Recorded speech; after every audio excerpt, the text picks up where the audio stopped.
Call the Monday, April 15, 2024 BESE meeting to order. Could I get a roll call, please? Mr. Appel? Here. Dr. Armstrong? Here. Mr. Birkin? Here. Mr. Castile? Here. Ms. Champagne? Dr. Clark? Here. Mr. Harris? Here. Mr. Hollis? Not present. Ms. Holloway? Here. Ms. Mellerin? Not present. Mr. Morris? Here. We have a quorum. Thank you. First item. First item is invocation. All right, thank you. We have Mr. Ryan Hester from Healing Place Church who's going to offer the invocation for us this morning. Mr. Hester? First off, thank you so much for having me here today. As I was walking into the building, the Claiborne building, I was reminded of my time in elementary school. I went to Claiborne Elementary School in North Louisiana, or as you like to refer to it as Southern Arkansas. I was thinking about the great memories I had at elementary school. My favorite day was field day, and my main event was the sack race.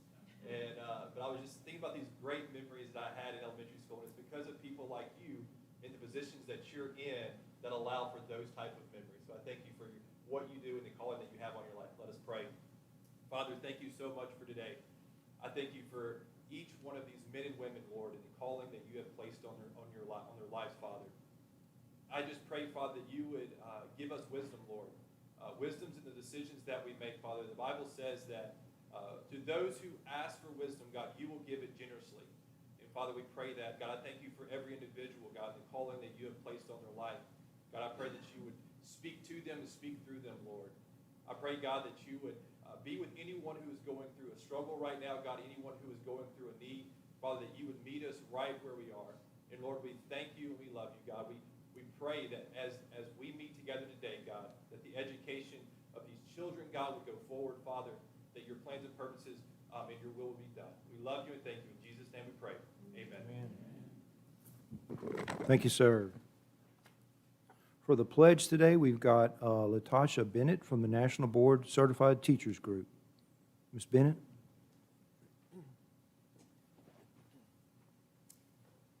I pledge allegiance to the flag of the United States of America and to the republic for which it stands, one nation, under God, indivisible, with liberty and justice for all. Thank you. First item, please. First item is approval of the agenda. Can I get a motion? Mr. Birkin, second. Senator Appel, thank you. Any opposition? Hearing none, motion passes. Next item, please.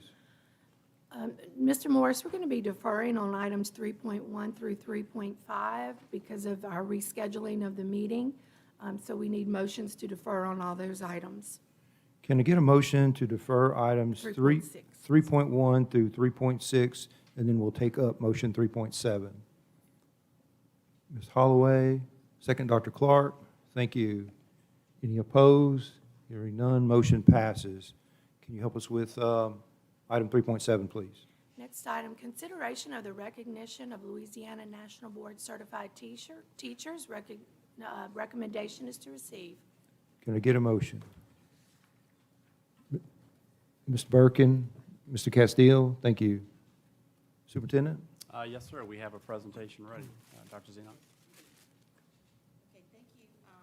Thank you for the opportunity for us to come before you and recognize accomplished teaching. Excuse me, could I get you, please identify yourself and pull the mic a little closer? My name is Dr. Dolores Cormier-Zenon. I am the president of the Louisiana National Board Certified Teacher Network. I am also a National Board Certified Teacher. Yay. Okay. I just want to thank the board for the opportunity for us to come before you this afternoon. In this opportunity as the act of God that has occurred for us to now show today. We have 8 newly certified and 21 maintained National Board Certified teachers as of this year. The 8 newly is an increase from last year, so we're very excited about that. In recognition of National Board Certified Teacher Day in Louisiana, we celebrate 29 Louisiana National Board Certified teachers. Before we call them to be recognized, we will hear a few words from Congresswoman Julia Letlow.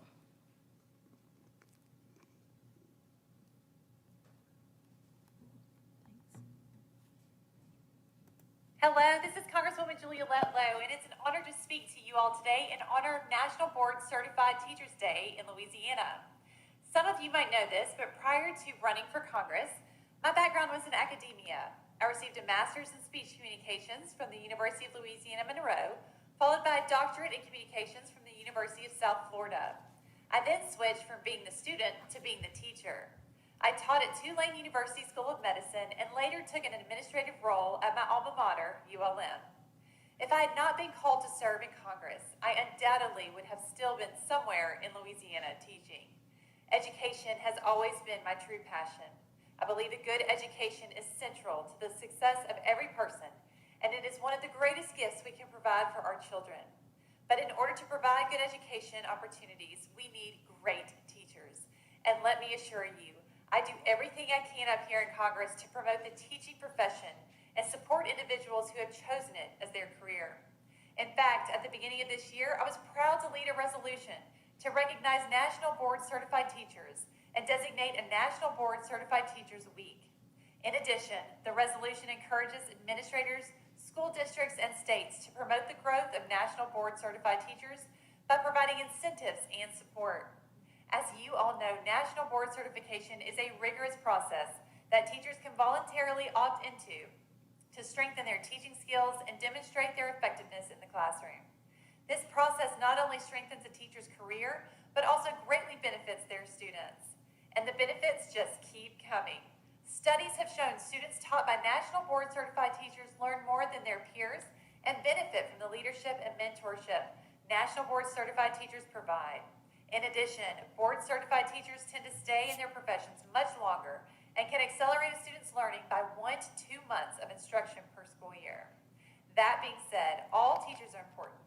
The work you can do can be thankless, and the hours can be long, but you are truly making a difference. You are oftentimes the parent figure to some of your students or the stable adult they need to and look up to. Teachers can single-handedly ignite curiosity and inspire the kind of lifelong love of learning that I have.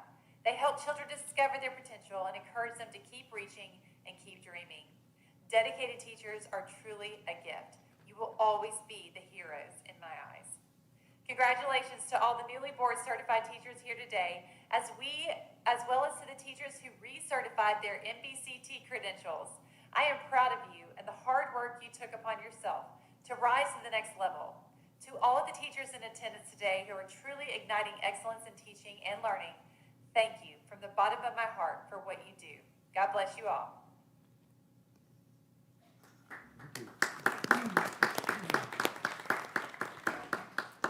And we are honored to have received this congratulations from Congresswoman Julia Letlow. I do have copies of the resolution, both the Senate and the House, and I will pass those well, actually, I'll pass them now for you to see.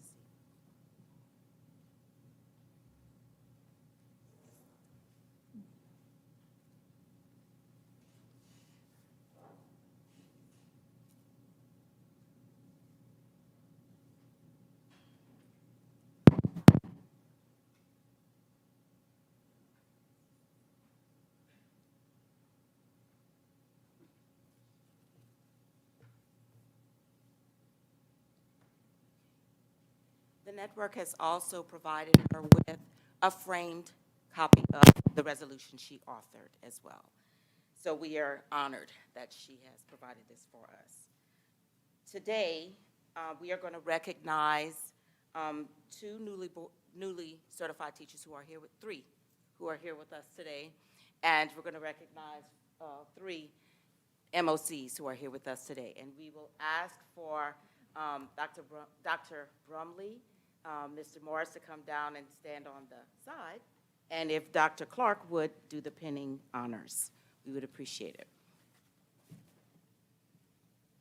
These teachers have voluntarily chosen to be assessed against rigorous standards by returning to repeat this process. That is the maintenance of certification. Okay, the first person is Latasha Bennett. She's certified in special needs. She's not pinned. She's already been. The next person is Charity. She's certified in, is it library? Library, yes. And Ms. Tamika Morris. These are our, 3 of our 8 newly certified, National Board certified teachers that we're already getting ready to get them to start mentoring and working with other teachers. So we are vested. The next one we have is Shalane Richard. I'm learning the names.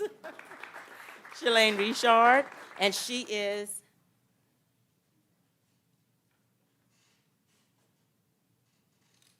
she's a maintenance of certification. In order for National Board Certified Teachers to maintain their certification, they must go back through a portion of the process and demonstrating that they have maintained the gold standard. So it is another portfolio that they do have to submit. There's another, maintain the 5 core propositions, maintaining that they are still active in the classroom, and et cetera. Anita Roberts-Long.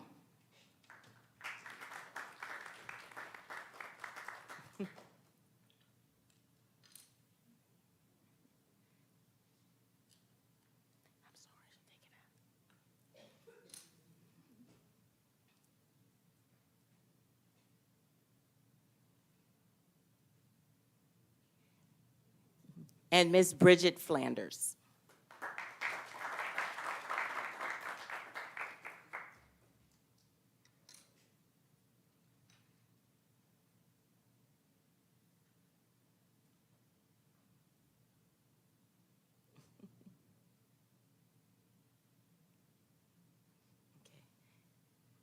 Okay, I just would like to congratulate each of you and those who are not with us today as well, and all of the 1,997,000 National Board Certified teachers or teachers who have certified in Louisiana.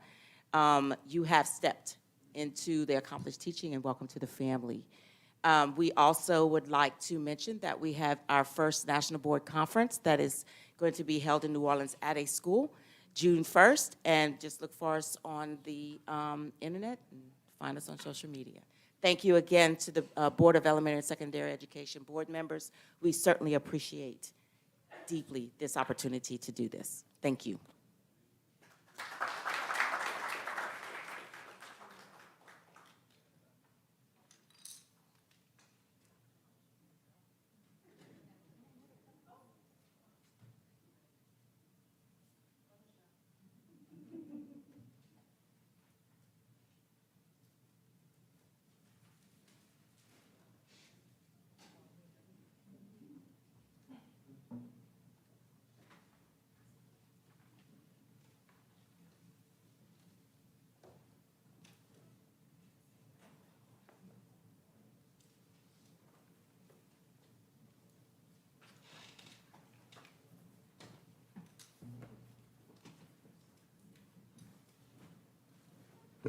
Thank you for that. Next item, please. Next item is approval of the minutes from March 6, 2024. Can I get a motion, please? Mr. Castillo? Mr. Appel, thank you. Any opposition? Hearing none, motion passes. Thank you. Next item, please. Next item is a report by the State Superintendent of Education. Superintendent? Yes, sir. Very, very briefly, just want to mention 2 items that I think are very important. First is we kicked off last month the Let Teachers Teach working group, pulling together over 30 educators from across the state. And we have been looking at really 3 issues. The first being curriculum and instruction type needs. The next has to do with student discipline.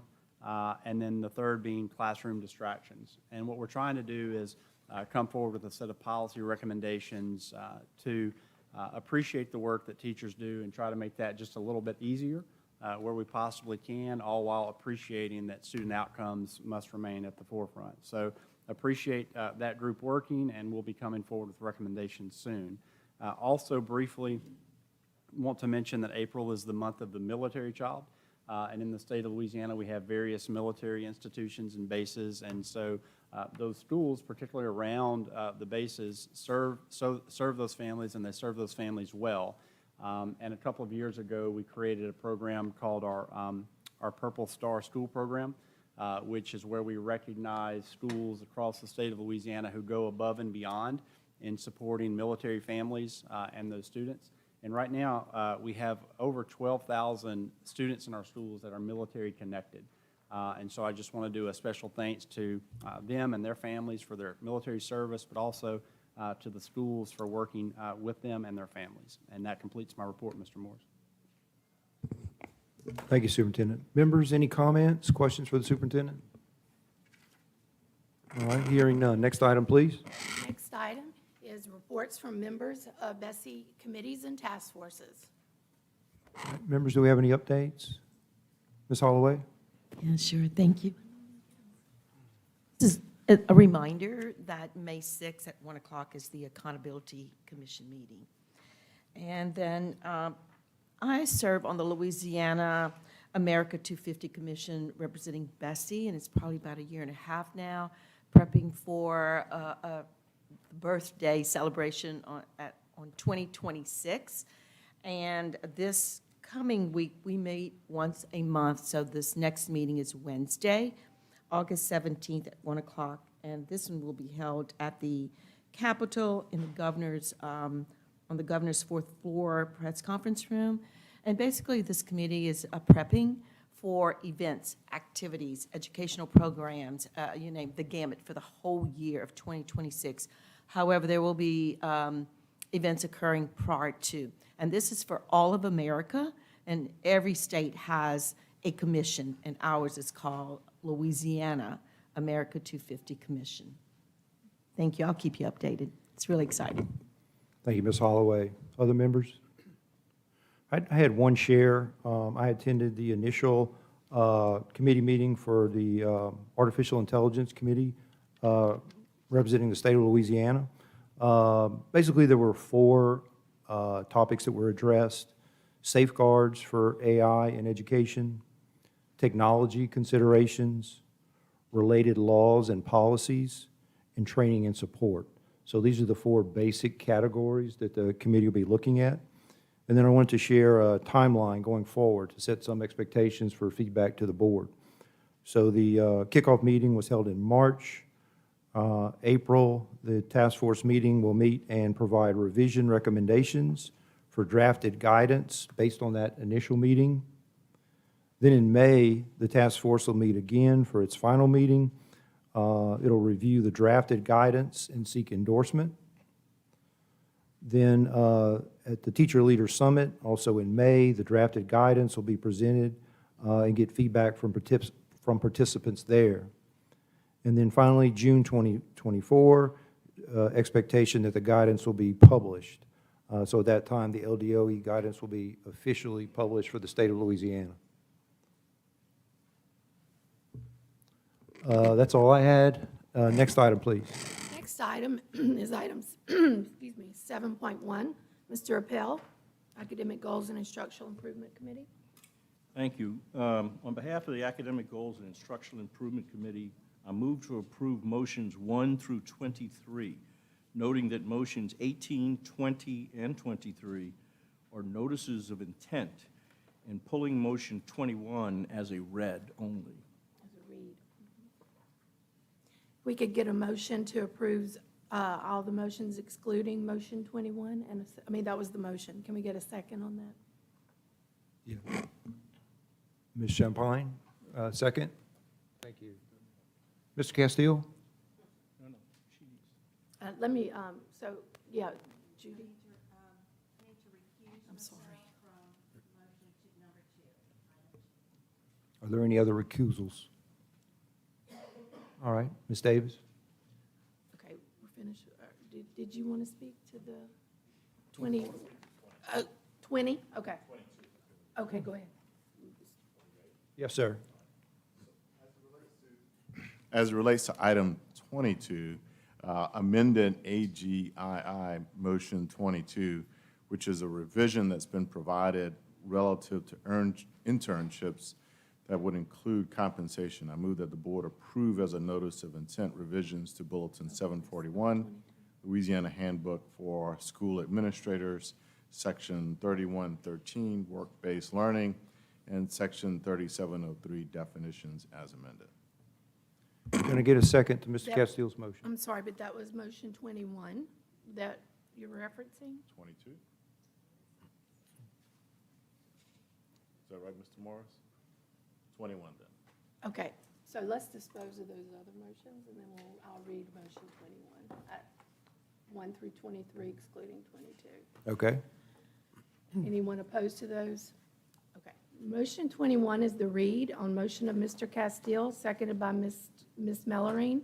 The Academic Goals and Instructional Improvement Committee recommends that the board approve as a notice of intent revisions to Bulletin 741, Louisiana Handbook for School Administrators, Section 3113, Work-Based Learning, and 3703, Definitions as amended. It's been handed out, the revised amendment, so when we do go to the vote, if you are good with that, we will not need another motion. However, are you revising the motion to add anything? Mr. Castillo, could you help us out with general interpretation for the purpose of the amended motion, please, sir? Yeah, just to bring everybody up to speed, we had robust conversations last time with respect to this particular item, Bulletin 741 and the amendment. It actually, in our book, is item number 21 and not 22. And I can comment further, Mr. Chair, if you'd like me to do so. Please, sir. All right, so as it relates to this, I've had a number of conversations, as well as others here, with the business community with regard to whether internships should be paid versus unpaid. Good, lively discussion. And so in keeping with that, I think there is some value on one hand to having paid internships. I do, on the other hand, have some concerns about the 5 points that we've allocated for this particular area. And if you recall, 5 of the 160 points would be allocated for those students who participate in the internship program. I think there's some sense that maybe that might not be enough, but maybe that's a conversation for a later time. I certainly understand that the business community wants to encourage as much participation in internships and, frankly, in apprenticeship programs. In my conversations with folks from the business community, one of the things I wanted to see is that there really is a strong commitment by the business community to offer and help schools get those paid internship programs and opportunities. It's one thing to say that this is necessary, but frankly, what I found from the academic side of things is that we don't have enough participation from businesses. And if we're going to attempt to incentivize schools to take on more of those internship programs, and if we're going to require 4 points that there be some compensation tied to it, we really wanted to know that the business community is prepared to step up. And Mr. Chairman, it's my understanding that there are members of the business community in the audience prepared to testify as such, and at the appropriate time, I'd like for them to come to the microphone. Hence my motion with respect to this particular item as it relates to internship programs, paid versus unpaid, and the value of each. Mr. Castillo, thank you for kicking off that conversation. I'd like to go ahead and open it up to public comment at this time and get some of the feedback that you referred to, and then give the board an opportunity to hear those comments and then further discussion. So at this time, I'd ask Kate Swinburne to come forward, Dr. Aaron Bindley, and Mary Beth Hughes.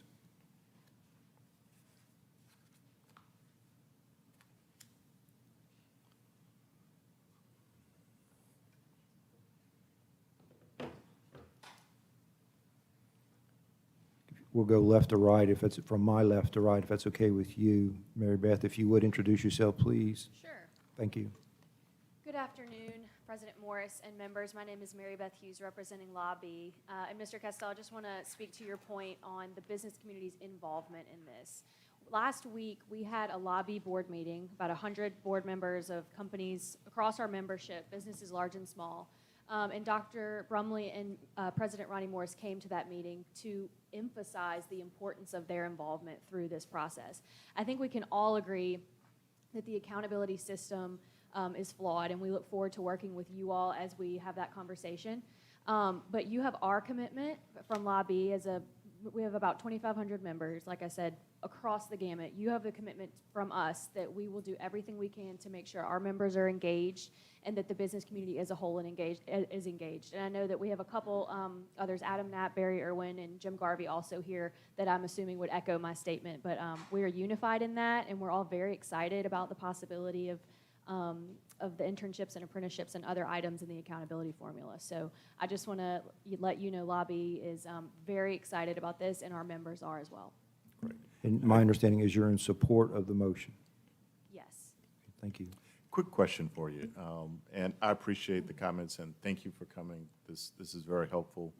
Do you have any concerns that in some of the more rural communities and school districts that we may not have as much success in the more urban areas where there are more opportunities for paid employment? That's a great question. So I actually had a really good conversation with the chairwoman of LACY, the Louisiana Association of Chamber of Commerce Executives, which, try saying that 5 times fast. But we have pretty wide support across that, the local chambers, Jefferson Chamber Southwest, Union Parish, and Natchitoches Chamber of Commerce. And so they've all expressed excitement about this as well. And most of these small businesses, if they already are doing internships, already pay their interns. And so they don't think that this is going to be a problem. In fact, most of them are already doing this. So I don't think it would be an issue for them. And I think that across the board, we recognize the need for this and retaining employees and growing future employees. So. Great. Thank you. Thanks. Thank you. Ms. Winburn? Swinburne? Sure. Kate Swinburne from Youth Force NOLA. Good to see you again, members. Thanks for having me. You know, I think last week I sat here and stated my support for two measures that were being considered, one around accountability and work-based learning points there, and one around bringing our work-based learning standards up to date as a state. If I could have done it over again, I would have hoped they'd be in reverse order in the agenda, or I might have framed my support for the standards conditional on making sure that the internship policy pass as written with compensation as a requirement. So I am here today to reinforce a belief that work experience that is meant to be like a job, to prepare young people for a job and having jobs, must be paid. There is a demonstrable difference in that experience. I also would say we can find value in learning experiences without pay, but we need to differentiate learning experience versus work experience. And Youth Force stands here today very much in favor of a policy that requires compensation for young people when they are out getting that work experience, and that is for which we think there should be differential accountability, differential funding. And we stand ready to work on implementation and any other considerations in implementation.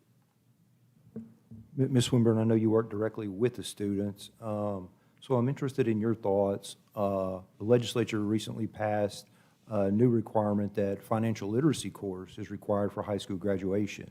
So I'm curious, you know, your thoughts on how that required classroom instruction paired with the this opportunity we're talking about today for internships, that practical application, you know, pairing those two together. I'd like to get some feedback from you on that as far as the student experience. Sure, I think it would be incredibly synergistic to have the financial literacy requirement alongside. Of course, I would also say financial literacy instruction should not wait until high school. We should be finding ways for our young people to learn about and manage money, certainly ahead of high school, but then certainly when they get to high school and they have this real work experience, you know, that's when it really becomes, you know, am I going to spend my money now on credits for my Nintendo Switch, or am I going to save money towards something else, right? And you know, certainly we in the Youth Force internship program have had many conversations with interns who spend their entire first paycheck on credits on iTunes or Nintendo Switch, and then we work through with them what they're going to do the next time to put some amount towards savings. and some amount towards spending.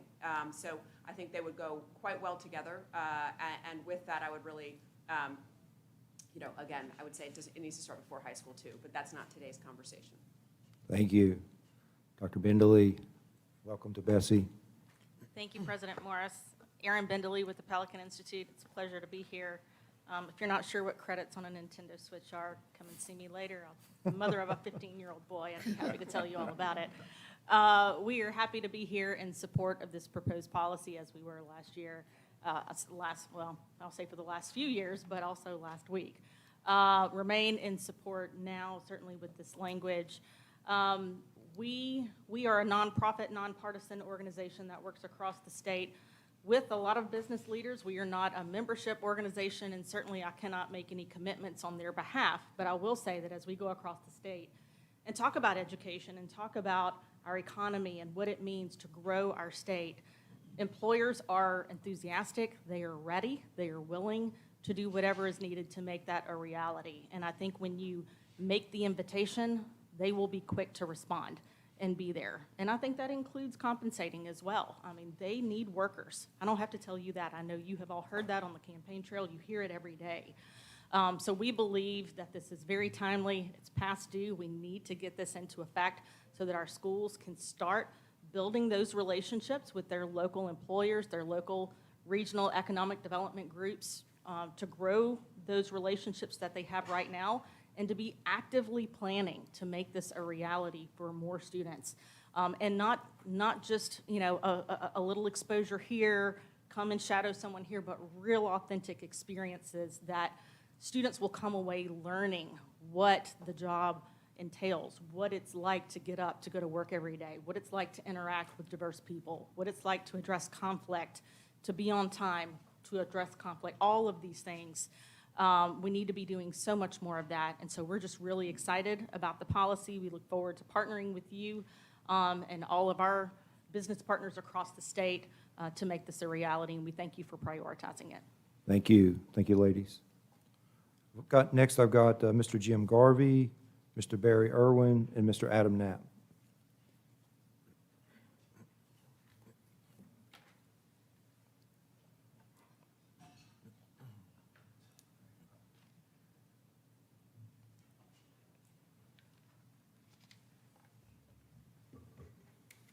Okay, let's try that again, left to right, if you will. We could start out with Barry. If you would, introduce yourself and the organization you represent. Thank you, BESE members. Thanks for the opportunity to speak with you. I'm Barry Irwin. I'm president of the Council for a Better Louisiana.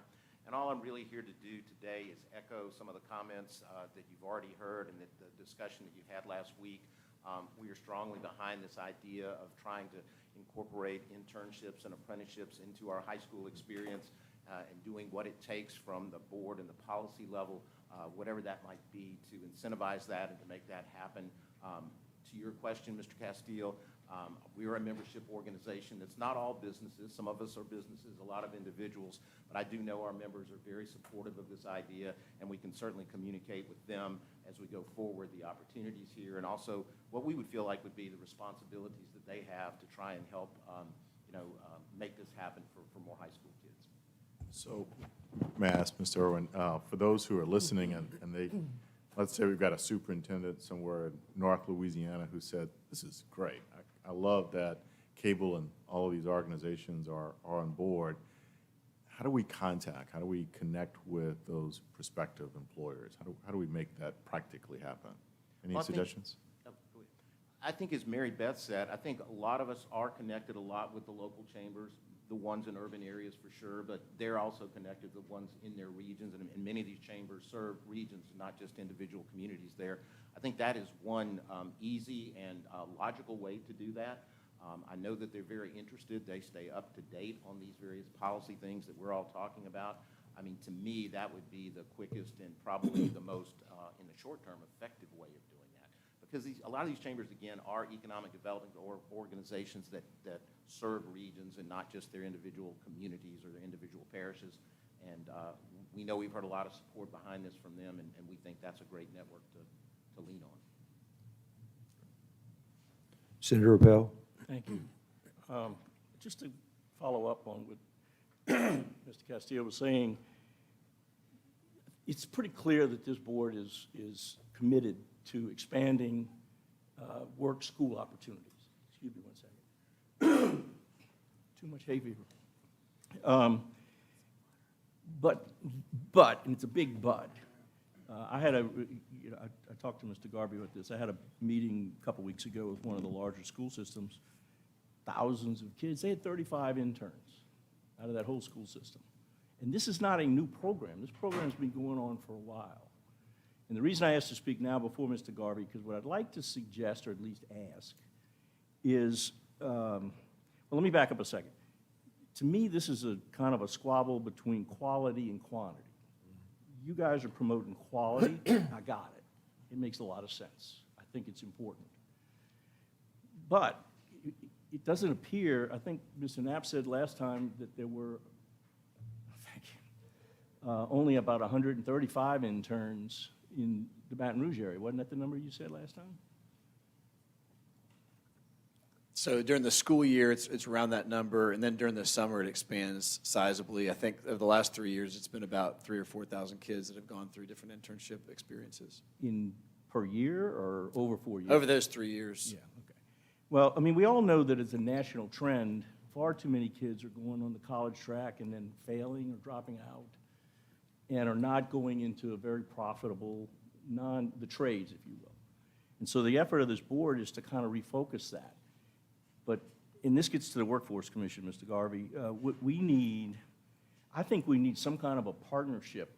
It's great to hear the chambers and the business community say they're going to do it. It hasn't happened and since I've been involved. I mean, this has been going on for decades. But if the Workforce Commission commits to working with us, we can do the incentive part. We can't do the connectivity part. And that's where perhaps you could address that element of it. And maybe the Workforce Commission is the answer to the concerns that Mr. Castillo and I share about making this program actually grow and not just kind of sit there and languish while we're waiting for businesses to decide they want to do something. You want to tackle that one? Mr. Garvey, I believe it's teed up for you. Sir, if you would introduce yourself and the organization you represent. Yes, sir. Very well teed up. Jim Garvey, representing the Louisiana Workforce Commission. As I stated last week, as a state employee, I'm not allowed to lobby. I wanted to vehemently lobby you guys on this issue, but I can give you information. I'd like to start by summarizing what I said last week very quickly, which is that the research studies that we have looked at say that paid internships, on average, work much better for producing a high-quality learning experience for children. The research doesn't say why, but I told you my opinion last week, informed opinion, is that it's because paying the students creates skin in the game on behalf of the businesses. They want to get the most that they can for the money that they're paying these children, so they give them high-quality work, which turns into high-quality learning experience. Now, to Mr. Castillo's and Mr. Appel's questions and issues, I'm excited to say, and I got to start by saying, admitting that sometimes I don't see, when I was on BESE, I didn't see everything that the department did behind the scenes. But from the perspective I have had the last couple of months, I have seen them doing a lot more work with the Workforce Commission than I had ever seen before, and I apologize if I'm misreading that. But there's a lot of work going on with the Workforce Commission trying to identify federal pots of money that we can use to put towards this program. And I'm also excited to say that under this current administration at the Workforce Commission, under Secretary Shawan, one of the biggest items that she has on her to-do list is to increase dramatically the number of apprenticeships and internships that are being offered in this state.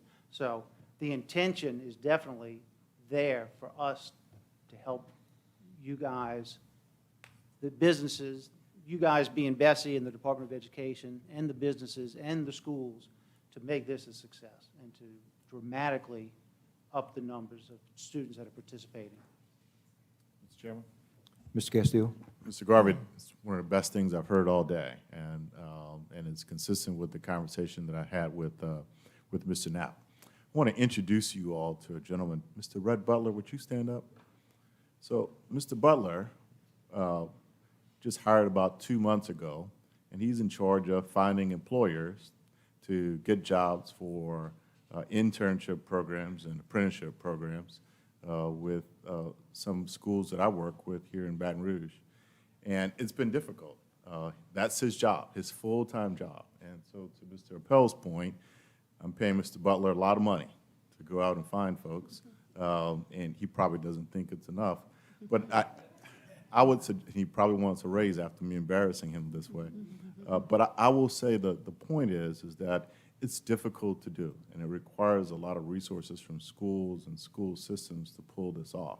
So to hear you, Mr. Garvey, and the business community, thank you, Mr. Butler, suggesting that you're all in and going to do as much as possible, that's fantastic. And I'd like for Mr. Butler to hand you folks his business card, because we need to have more employers on board with us.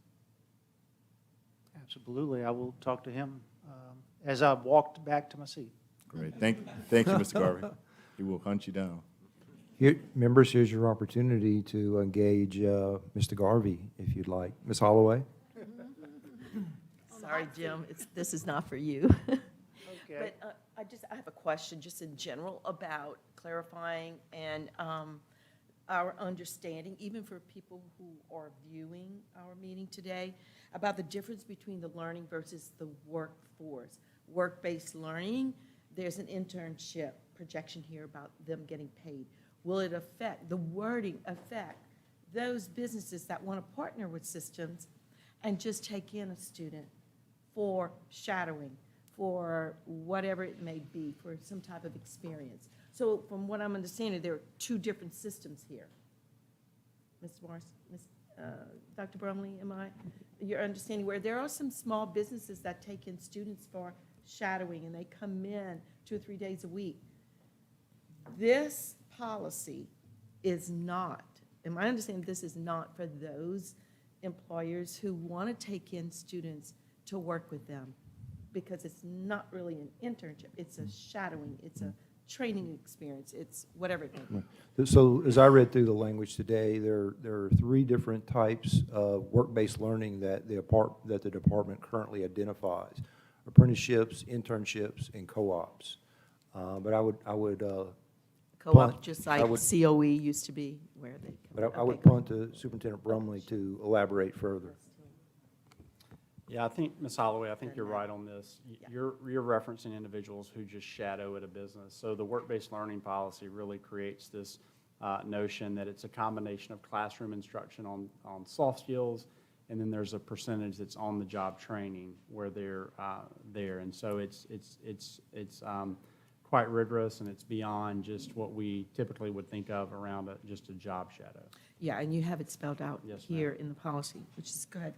I'm hearing conversations about 2 measures, point system. Is this pertaining to work-based learning, apprenticeship? Yeah, so I realize you weren't able to attend the Tuesday meeting, and so maybe we could give you a refresher.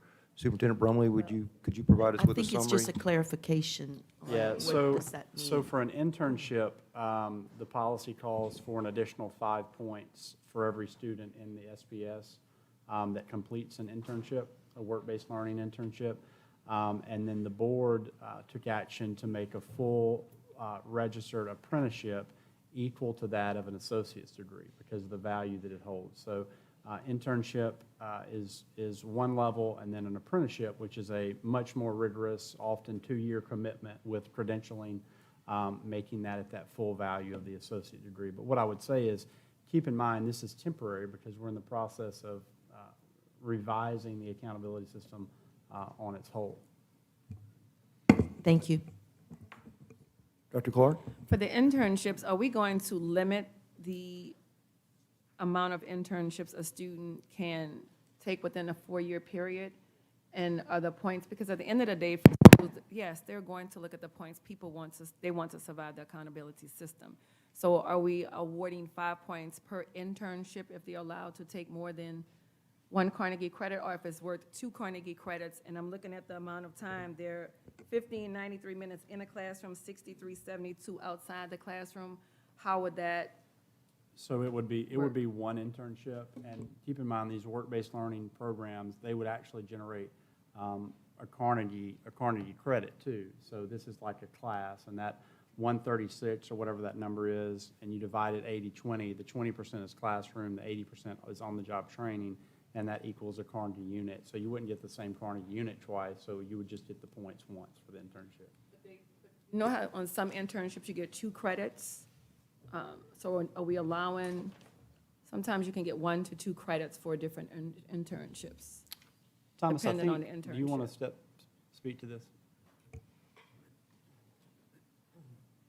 Thomas Lambert with the department can speak to that. Thomas Lambert with the department. My hand signals weren't enough, so it's 5 points for a student participating in 1, 2, 3, or 4. So it's a student completes an experience. It does not multiply. Okay, so, and they can get up to 3 Carnegie credits for the internship, is that correct? However many, I'm not the expert on Carnegie units, but the accountability proposal is up to 5 points for Okay. the internship. Thank you, Thomas. Other questions, members? Mr. Knapp, I think you're up. I am happy to back cleanup. My name is Adam Knapp. I'm the CEO of the Committee of 100 for Economic Development. Our members are executives across the state, both in business and in education. And we are here strongly in favor of the adoption of the proposed amended language to really strongly encourage Louisiana to move toward internships. And I think what Mr. Appel said is right. We have not been doing this well as a state. In many ways, I think we can say we're not doing this well as a nation. And we're really seeing that at the vanguard of this work, our country is moving more aggressively toward internships and apprenticeships for many of the reasons that you're considering it here.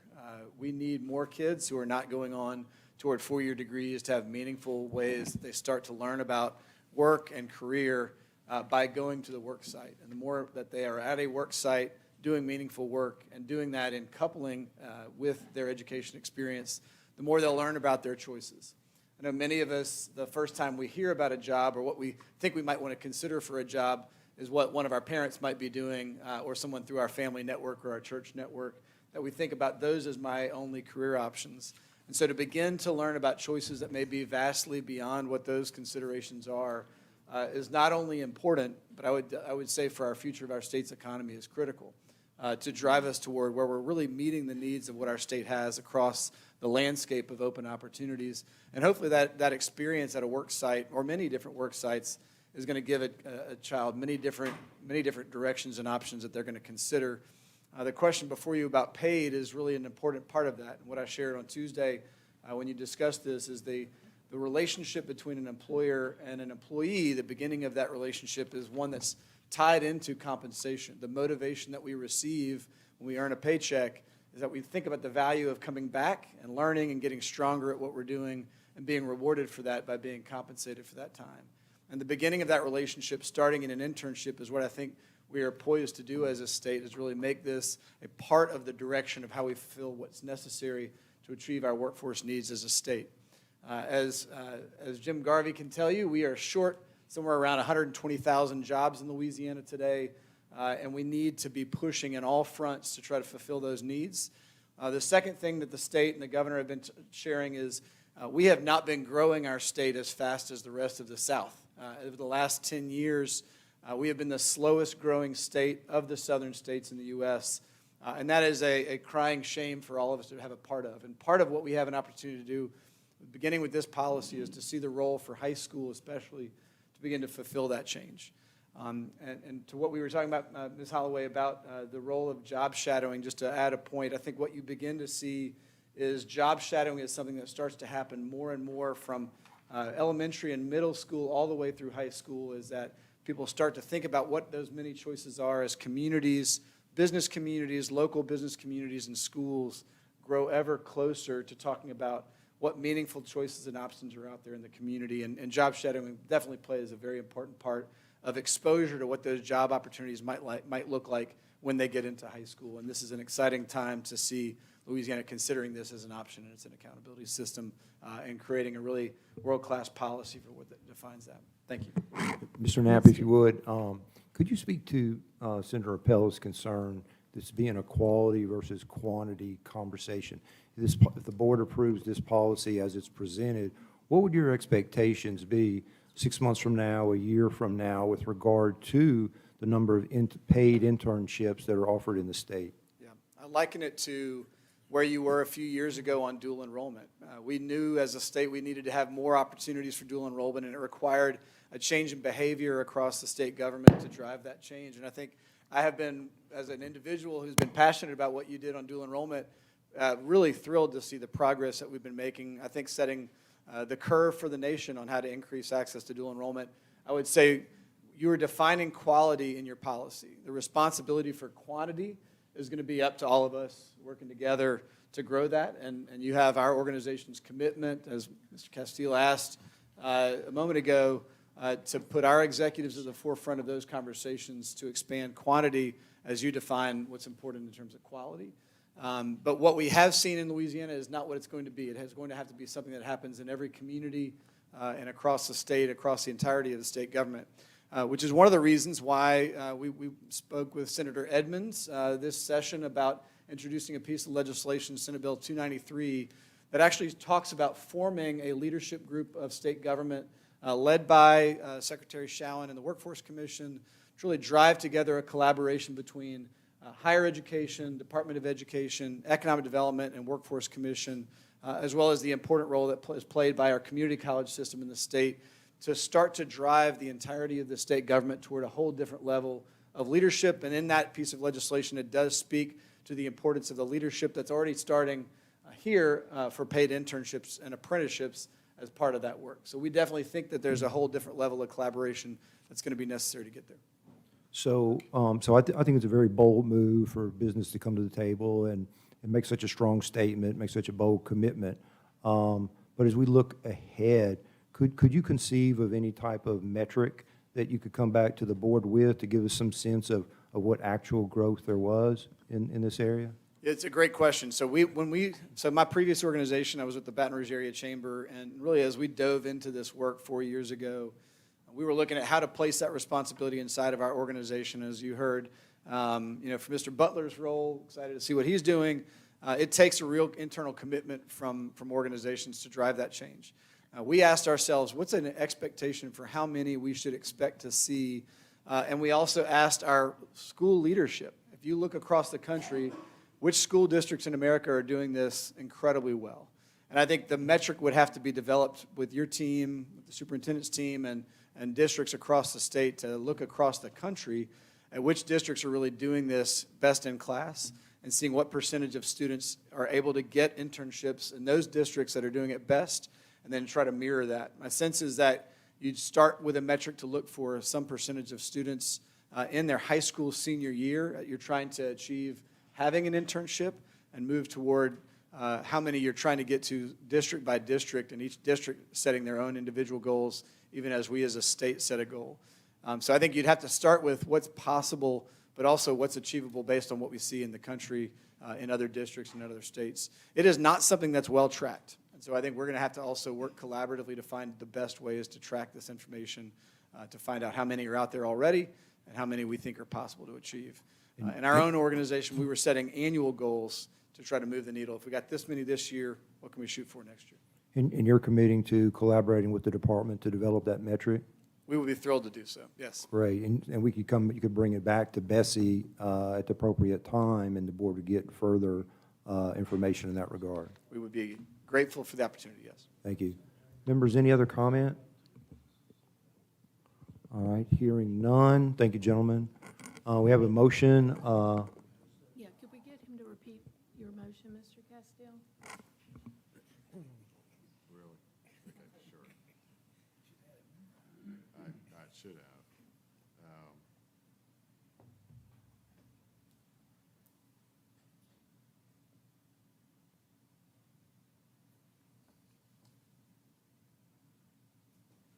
I've got it written down, so I want to make sure I get Yes, it sir. right. Just want to be precise.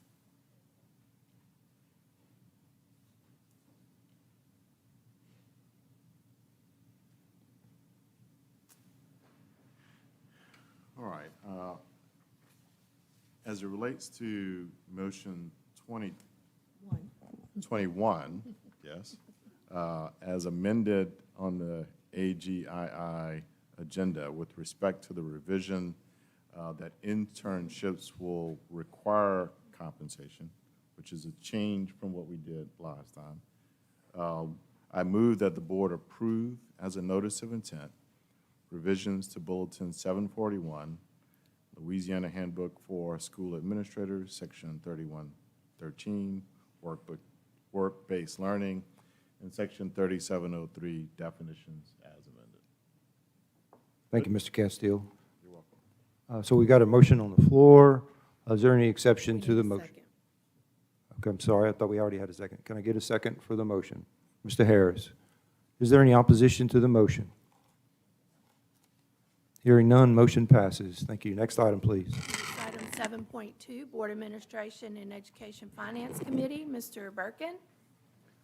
Mr. President, on behalf of the Board Administration and Education Finance Committee, I move to approve motions 1 through 23. Dr. Clark. And I, Sharon Clark, recuse myself from the agenda item 7.2. Are there any other recusals? We need a second. All right, can I get a second, please? Mr. Harris, is there any opposition? Hearing none, motion passes. Next item, please. Next item, 7.3, Educator Effectiveness Committee, Dr. Clark. On behalf of the Educator Effectiveness Committee, I move to approve motions 1 through 16, noting that motion 9 is a notice of intent. Can I get a second? Mr. Birkin, thank you. Is there any opposition? Hearing none, motion passes. Next item, please. Next item, School Innovation and Turnaround Committee, Mr. Castile. On behalf of the School Innovation and Turnaround Committee, I move to approve motions 1 through 2, noting that motion 2 is a notice of intent. Can I get a second? Ms. Champagne, thank you. Is there any opposition? Hearing none, motion passes. Next item, please. Next item, consideration of a BESE resolution regarding supplementing grades K through 3 literacy and mathematics with foundational skills in conjunction with high-dosage tutoring. Recommendation is to approve. Can I get a motion? Mr. Birkin, can I get a second? Mr. Castile. That is included, is it included in here? Yeah, what page? Members, is there any discussion about the resolution proposed? Hearing none, is there any opposition? Hearing none, motion passes. Next item, please. That concludes your agenda. Thank you. We're adjourned.